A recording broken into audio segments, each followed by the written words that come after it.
సంబంధించినటువంటి అన్ని రకాల గ్రంథాల్లోంచి ప్రత్యేకమైనటువంటి ఆర్కిటెక్చర్ డిజైన్ను ఇక్కడ తీసుకోవడం జరిగింది. మనం చూస్తున్నాము ప్రతి ఒక్క స్తంభం మీద అద్భుతమైనటువంటి కళాఖండాలు నిర్మించారు.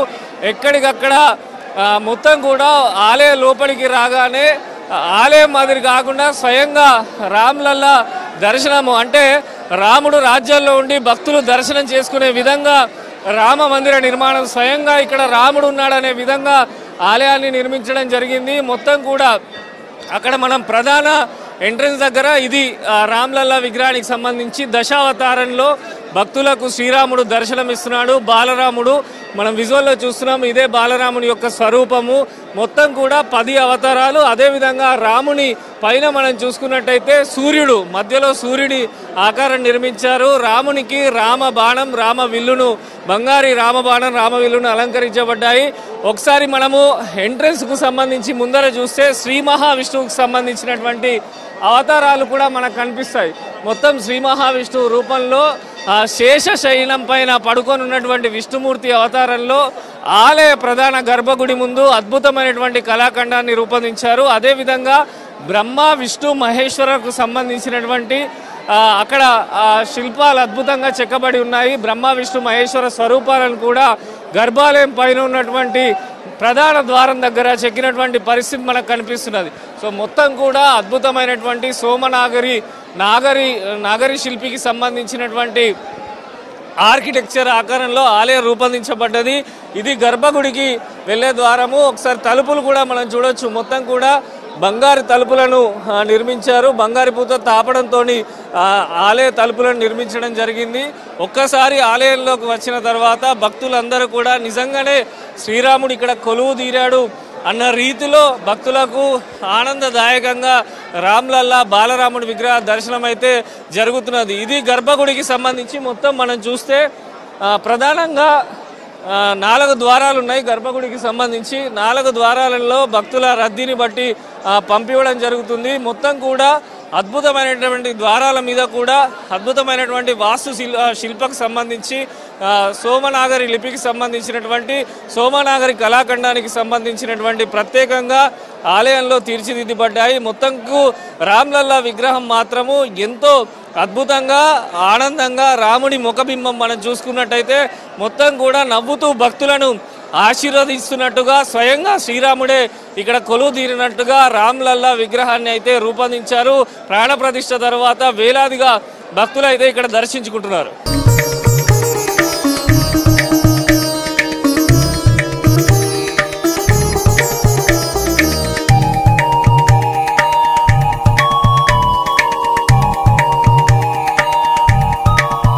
ఇది ఆలయం లోపల, ఈ ప్రాణప్రతిష్ఠ జరిగినటువంటి ఆలయ లోపడంలో ఉన్నాము. ఇక్కడి నుంచే నేరుగా గర్భగుడిలోకి వెళ్ళాల్సి ఉంటుంది. సో ఇది ఆలయం ముందు ఉన్నటువంటి మండపము. ఇక్కడి నుంచి ప్రతి ఒక్కరు కూడా, అంటే భక్తుల రద్దీని బట్టి లోపలికి పంపిస్తుంటారు. ఆలయ మండపం కూడా చాలా అద్భుతమైనటువంటి కళతోని తీర్చిదిద్దబడింది. మొత్తం కూడా రాతితోని, అంటే గుజరాత్ కానీ ఇతర రాష్ట్రాలకు సంబంధించినటువంటి ప్రత్యేకమైనటువంటి రాతితోని ఆలయ మండపం తీర్చిదిద్దబడింది. ఒకసారి మనం విజువల్లో చూస్తున్నాము.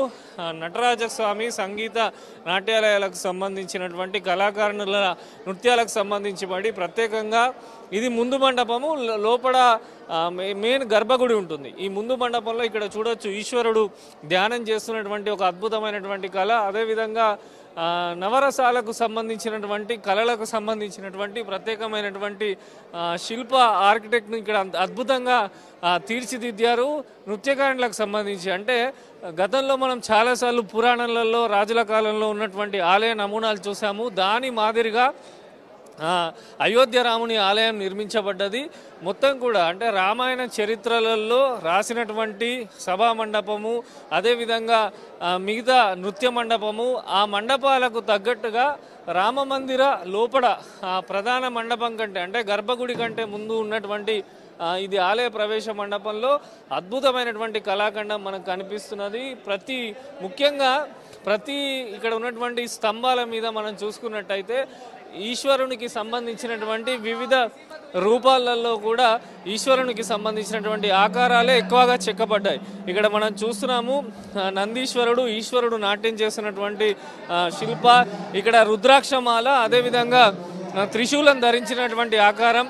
ఇది ఆలయ ప్రాంగణంలో మొదటిగా ఎంట్రీ అయిన తర్వాత ఉన్నటువంటి మండపం. మొత్తం కూడా ఆలయము అద్భుతమైనటువంటి కళాఖండంలో తీర్చిదిద్దబడుతున్నది. ఒకసారి మనం చూడొచ్చు, శివుడు శివతాండవానికి సంబంధించినటువంటి అద్భుతమైనటువంటి కళాఖండాన్ని ఇక్కడ తీర్చిదిద్దారు. అంటే ఎంత సుందరమైనటువంటి శిలారూపంలో ఆలయం ఉన్నదో మనం అర్థం చేసుకోవచ్చు. భక్తులు ఒక్కసారి రామ జన్మభూమి రామ మందిరానికి రాగానే వారందరూ కూడా తన్మయం చెందే విధంగా ఆలయంలో ఆర్కిటెక్చర్ ఉంది. ఎక్కడ చూసినా కూడా ఈశ్వరుని స్వరూపం, విష్ణుమూర్తి స్వరూపం, రాముని స్వరూపము, రామావతారానికి సంబంధించినటువంటి అనేకమైనటువంటి రూపాలు దర్శనమిస్తాయి.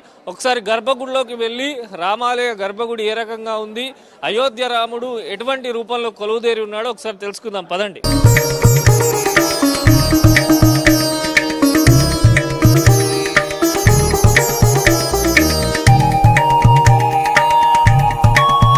దేశవ్యాప్తంగా అందరూ ఎదురు చూస్తున్నటువంటి అయోధ్య రామ మందిరంలో ప్రస్తుతం మనం ఉన్నాము. రామ్లల్లా విగ్రహ ప్రతిష్టాపన తర్వాత రామ దర్శనం కొరకు ప్రత్యక్షంగా భక్తులు దర్శనార్థము రావాలని ఎదురు చూస్తున్న తరుణంలో మనం ప్రస్తుతము అయోధ్య రామ మందిరం దగ్గర ఉన్నాము. ఇది రెండో ఫ్లోర్లో అయోధ్యపురిలో రామ జన్మభూమిలో రెండో ఫ్లోర్లో రామ మందిరం నిర్మించబడ్డది. ప్రస్తుతం మనము ఇది ప్రధాన ఎంట్రన్స్, అంటే భక్తులందరూ కూడా లోపలికి వెళ్ళేటువంటి మెట్ల మార్గానికి సంబంధించి ఒక్కసారి లోపలికి రాగానే ఇది ప్రధానంగా ఉన్నటువంటి మండపం. ఆలయంలో నిత్య పూజలకు కానీ ప్రతి ఒక్కటికి కానీ ప్రధానంగా ఉన్నటువంటి మండపం. ఈ మండపం దాటిన తర్వాతనే లోపల గర్భగుడి ఉంటుంది. మరొక మండపంలో బాలరాముడు విగ్రహం కొలువై ఉంది. అసలు లోపల ఎటువంటి శిలారూపం ఉంది, ఎటువంటి ఆర్కిటెక్చర్ ఉంది, ఆలయ నిర్మాణం ఏ రకంగా జరిగింది, ఒకసారి మనము ఆలయ లోపలికి వెళ్ళి తెలుసుకుందాము. ఈ ప్రధాన ద్వారం నుంచే ప్రతి ఒక్కరు కూడా అందరూ కూడా ఆలయానికి వెళ్తుంటారు. ఆలయము ఏ రకంగా తీర్చిదిద్దబడ్డది, రామ్లల్లా విగ్రహం యొక్క విశిష్టతలేంటి, బాలరాముని యొక్క విశిష్టతలేంటి, అయోధ్యపురి ఆలయాన్ని ఎటువంటి కళాఖండంలో నిర్మించారు ఒకసారి తెలుసుకుందాం.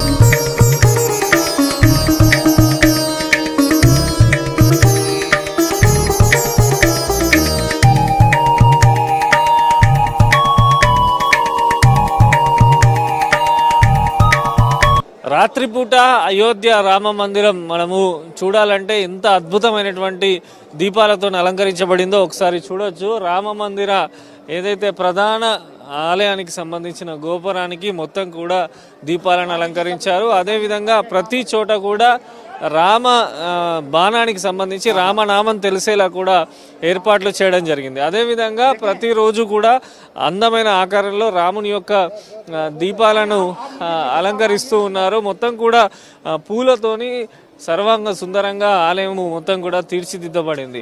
ఒక్కసారి లోపలికి వెళ్తే మనం చూడొచ్చు ఎంత అద్భుతమైనటువంటి వీధి దీపాలు మనకు వీధి స్ట్రీట్ లైట్కి సంబంధించి కానీ దీపాలకు సంబంధించినటువంటి కానీ ఎంత అద్భుతమైనటువంటి ఆకారంలో ఏర్పాటు చేశారో మనకు అర్థమవుతుంది. మొత్తం కూడా లైట్స్ కూడా చాలా వరకు ఒక అందమైన ఆకారంలో ఏదైతే ప్రధాన గోపురం ఉందో ఆలయానికి సంబంధించినటువంటి ప్రధాన గోపురం పైన ఏర్పాటు చేయడం జరిగింది. అదేవిధంగా ఆలయం నుంచి బయటికి రాగానే భక్తులందరికీ కూడా సీతారాములు కనిపించేలా ప్రత్యేకమైనటువంటి స్క్రీన్ మాదిరి కూడా ఇక్కడ ఏర్పాటు చేశారు. అంటే వాల్ మీద సీతారాముని యొక్క ఇద్దరి ఫోటోలతో కూడినటువంటి అద్భుతమైన చిత్రం కనిపించేలా బయటకు వచ్చే భక్తులకు ప్రత్యేకమైన లైట్ల ద్వారా ఏర్పాటు చేయడం జరిగింది. అదేవిధంగా ప్రస్తుతము ఇక్కడ ప్రధానంగా మండపాల నిర్మాణం కూడా అద్భుతంగా జరిగింది. ఎందుకంటే రాములు వారి ఉత్సవాలు కానీ రామ జన్మభూమి వేడుకలు నిర్వహించేలా నృత్య మండపము, సభా మండపాలు వీటన్నిటిని కూడా ఎంతో అద్భుతంగా నిర్మించారు. మొత్తం కూడా అయోధ్యపురము ఒక రామ జన్మభూమి, అంటే నిజంగానే రాముడు ఇక్కడ కొలువై ఉన్నాడనే విధంగా ఆలయం అయితే తీర్చిదిద్దబడ్డది. వచ్చే ప్రతి ఒక్క భక్తుడు కూడా జీవితంలో మర్చిపోలేనటువంటి అనుభూతిని అయోధ్య రామ మందిరాన్ని దర్శించుకున్న తర్వాత పొందుతాడని ఖచ్చితంగా చెప్పొచ్చు. ఎక్కడ చూసినా కూడా రామనామం రామమయం మొత్తం కూడా ఆలయ లోపల కనిపిస్తుంది. ఒక అద్భుతమైనటువంటి కళాఖండంగా రామ మందిరాన్ని, బాలరాముని విగ్రహాన్ని, అదేవిధంగా రామ్ లల్లాను అద్భుతంగా తీర్చిదిద్దారు. ప్రాణప్రతిష్ఠ పూర్తయిన తర్వాత రాముడు అద్భుతమైనటువంటి అలంకరణతోని, అదేవిధంగా వచ్చేటువంటి భక్తులందరికీ కూడా ఒక మైమర్చిపోలేనటువంటి అద్భుతమైనటువంటి దర్శనాన్ని ఇస్తున్నారు. ఆలయ రూపం కూడా అంతే అద్భుతంగా చెక్కబడింది. వివిధ కళాఖండాలు కూడా ఆలయ లోపల ఉన్నటువంటి స్తంభాలపైన చెక్కబడ్డాయి. మొత్తం కూడా అయోధ్య రామ జన్మభూమిలో ప్రతిష్ఠించినటువంటి రాముడు, పట్టాభిరాముడు, శ్రీరాముడు చూడడానికి రెండు కళ్ళు కూడా సరిపోవు. అంత అద్భుతమైనటువంటి కట్టడము, అంత అద్భుతమైనటువంటి దర్శనము రాముల వారు ఇస్తున్నారు. ఇది అయోధ్య ఆలయానికి సంబంధించినటువంటి ఇన్ఫర్మేషన్. కెమెరా పర్సన్ వినోద్తో విజయ్, V6 న్యూస్, అయోధ్య.